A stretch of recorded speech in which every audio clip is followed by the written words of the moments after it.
Hello friends, welcome to Baliya talkies. ఈ రోజు మనం మహాబలిపురంలో ఉన్న గ్రూప్ ఆఫ్ మోన్యూమెంట్స్ చూద్దాం.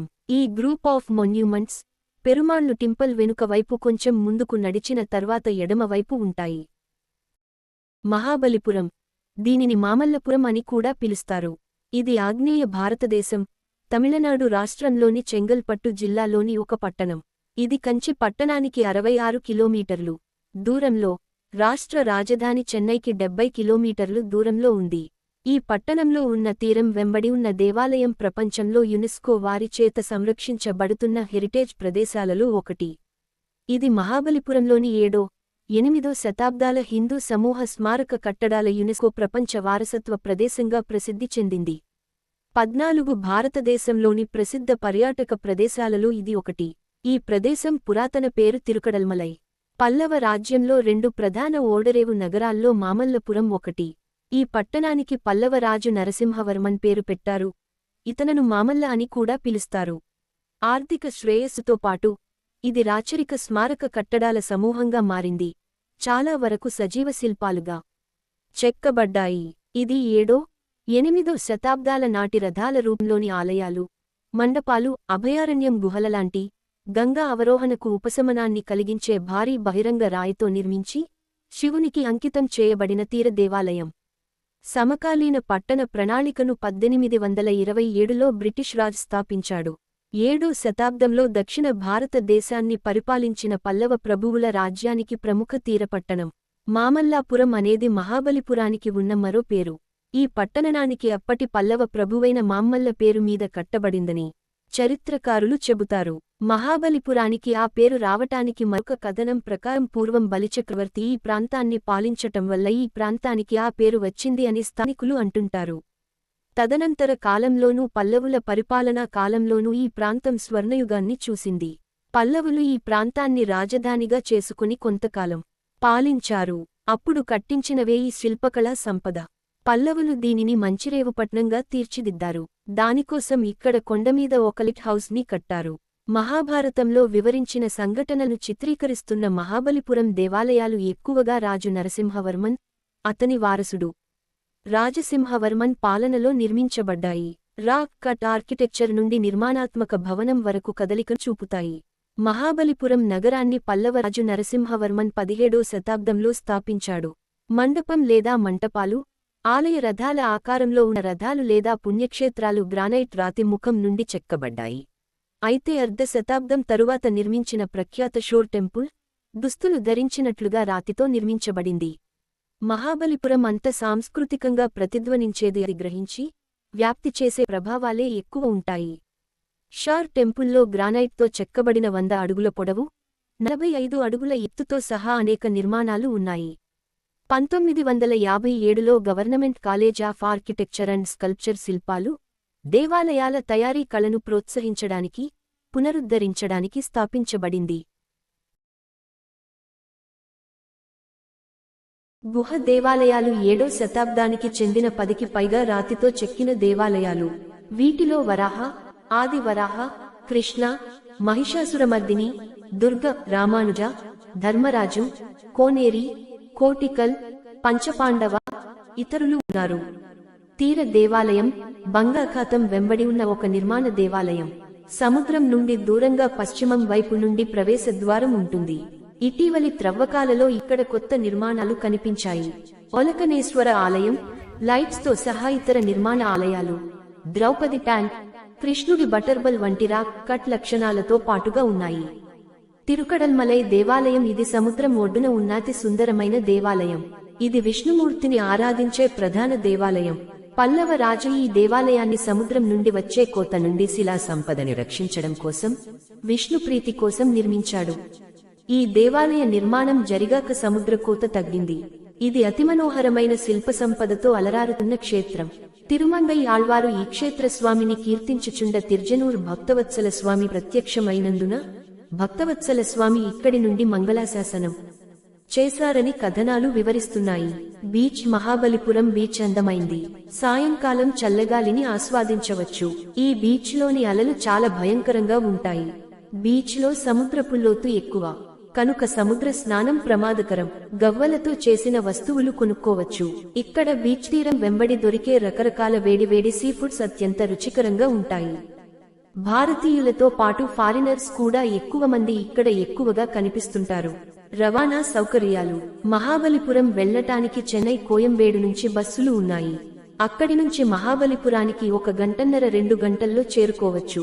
మహాబలిపురంలో చూడదగ్గ ప్రదేశాలన్నీ చుట్టుపక్కల 1/2 కిలోమీటర్ దూరంలోనే ఉంటాయి. ఎక్కడికైనా నడిచే వెళ్లవచ్చు, లేదా ఆటోలు దొరుకుతాయి. ఈ ప్రదేశంలో 40 పురాతన స్మారక చిహ్నాలు మరియు హిందూ దేవాలయాలు ఉన్నాయి. ప్రపంచంలోని అతిపెద్ద ఓపెన్ ఎయిర్ రాక్ రిలీఫ్లో ఒకటి గంగా అవరోహణ లేదా అర్జునుడి తపస్సు సమూహం అనేక రకాల స్మారక చిహ్నాలను కలిగి ఉంది. ఏకశిల ఊరేగింపు రథాలతో కూడిన రథ దేవాలయాలు 630 మరియు 668 మధ్య నిర్మించబడ్డాయి. మండప విహారాలు, గుహ దేవాలయాలు, మహాభారతం మరియు శైవ శక్తి లేదా శక్తి మరియు వైష్ణవ శాసనాల నుండి అనేక భారతీయ భాషలు మరియు లిపిలలో రాక్ రిలీఫ్లు, ముఖ్యంగా బాస్ రిలీఫ్లు 695 మరియు 722 మధ్య నిర్మించిన రాతితో చేసిన దేవాలయాలు మరియు 6వ శతాబ్దం మరియు అంతకు ముందు నాటి పురావస్తు త్రవ్వకాలు. స్మారక కట్టడాలు పల్లవ సామ్రాజ్య కాలంలో నిర్మించబడ్డాయి. అనేక వలసరాజ్యాల కాలపు ప్రచురణలలో 7 పగోడాలు అని పిలుస్తారు. వాటిని సమకాలీన సాహిత్యంలో మామల్లపురం దేవాలయాలు లేదా మహాబలిపురం దేవాలయాలు అని కూడా పిలుస్తారు. 1960 తర్వాత పునరుద్ధరించబడిన ఈ ప్రదేశం ఆర్కియాలజికల్ సర్వే ఆఫ్ ఇండియాచే నిర్వహించబడుతుంది. మహాబలిపురం యొక్క పురాతన చరిత్ర అస్పష్టంగా ఉన్నప్పటికీ, స్మారక చిహ్నాలు నిర్మించబడటానికి ముందు ఇది ఒక ముఖ్యమైన ప్రదేశం అని నామిస్మాటిక్ మరియు ఎపిగ్రాఫికల్ ఆధారాలు మరియు దాని దేవాలయాలు సూచిస్తున్నాయి. ఇది 1వ శతాబ్దపు ఎరిట్రియన్ సముద్రం యొక్క పెరిప్లస్ లేదా అతని 2వ శతాబ్దపు జియోగ్రాఫియాలో టోలెమీ యొక్క పోర్ట్ ఆఫ్ మెలాంజ్లో ప్రస్తావించబడిన సోపత్మా ఓడరేవు అని ఊహించబడింది. 19వ శతాబ్దపు చివరి నుండి 20వ శతాబ్దపు ఆరంభం వరకు పెరుంపనర్రుపడైలో పేర్కొనబడిన నిర్పేర్వు ఓడరేవు మహాబలిపురం లేదా కాంచీపురం కావచ్చునని మరొక సిద్ధాంత పేర్కొంది.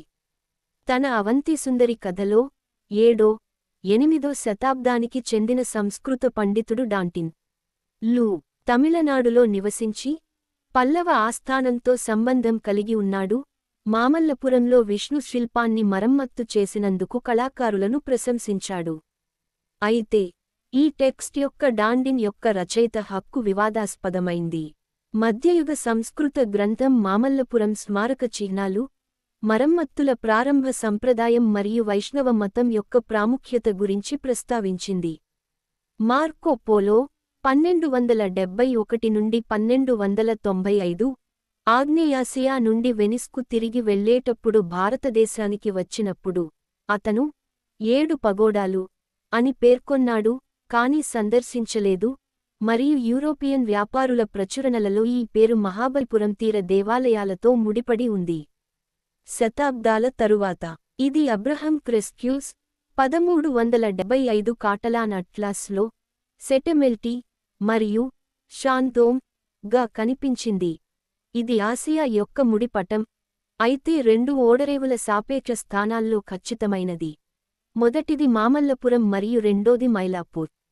వెనీషియన్ యాత్రికుడు గ్యాస్పరో బల్బీ 1582లో 7 పగోడాలు మరియు 8 ఆహ్లాదకరమైన కొండలు గురించి ప్రస్తావించాడు. 6వ శతాబ్దపు చివరిలో సింహవిష్ణు పల్లవ శకం పాలనలో మామల్లపురం ప్రముఖమైంది. ఇది పాండ్యులు, చేరులతో రాజకీయ పోటీ మరియు 6 నుండి 8వ శతాబ్దపు భక్తి ఉద్యమ కవి పండితులు వైష్ణవ ఆల్వార్ల పెరుగుదలతో ఆధ్యాత్మికంగా పుంజుకుంది. మరియు శైవ నాయనారులు. మామల్లపురం యొక్క వాస్తుశిల్పం సింహవిష్ణు కుమారుడు, కళలకు పోషకుడైన మహేంద్రవర్మన్ 1 600 నుండి 630తో ముడిపడి ఉంది. మహేంద్రవర్మన్ కుమారుడు నరసింహవర్మన్ తన తండ్రి కృషితో నిర్మించాడు మరియు చాలా మంది పండితులు అతనికి అనేక స్మారక చిహ్నాలను ఆపాదించారు.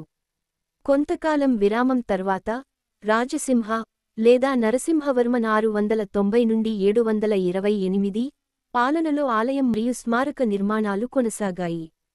20వ శతాబ్దపు పురావస్తు శాస్త్రవేత్త లాంగ్జర్క్స్ మహాబలిపురంలో కనుగొనబడిన వాటితో సహా పల్లవ నిర్మాణాన్ని 4 కాలక్రమానుసారంగా వివరించాడు. మహేంద్ర 610 నుండి 640, మామల్ల 640 నుండి 670, నరసింహవర్మన్ ఐ ఆధ్వర్యంలో రాజసింహ 674 నుండి 800, మరియు నందివర్మన్ 800 నుండి 900. 16వ శతాబ్దం తర్వాత ఆసియాతో వాణిజ్యానికి మార్గదర్శకత్వం వహించిన యూరోపియన్ నావికులు మరియు వ్యాపారులు ఈ స్థలాన్ని పేర్కొన్నారు. నికోలావ్ మనచి ఈ ప్రదేశాన్ని ఎప్పుడూ సందర్శించలేదు, కాని దూరం నుండి స్మారక చిహ్నాలను చూసి వాటి గురించి విన్నారు వంటి ప్రారంభ నివేదికలు చైనీస్ మరియు బర్మీస్ బౌద్ధ పగోడా డిజైన్లను హిందూ దేవాలయాలతో కలిపేవి మరియు ఆలయాలను చైనీయులు నిర్మించారని భావించారు. ఆంథోనీ హామిల్టన్ యొక్క 1727 new account of the east Indies ప్రకారం ఈ ప్రదేశం ఒక తీర్థయాత్ర కేంద్రంగా ఉంది మరియు దాని వెలుపలి శిల్పం డ్రూరీ లేన్లో ప్రదర్శనగా, అశ్లీలంగా, అసభ్యంగా ఉంది. ఫ్రెంచ్ రచయిత పియరీ సొన్నెరట్ భారతీయుల పట్ల యూరోపియన్ జాత్యహంకారాన్ని విమర్శించాడు మరియు మహాబలిపురం దేవాలయాలు చాలా పురాతనమైనవని సిద్ధాంతీకరించాడు.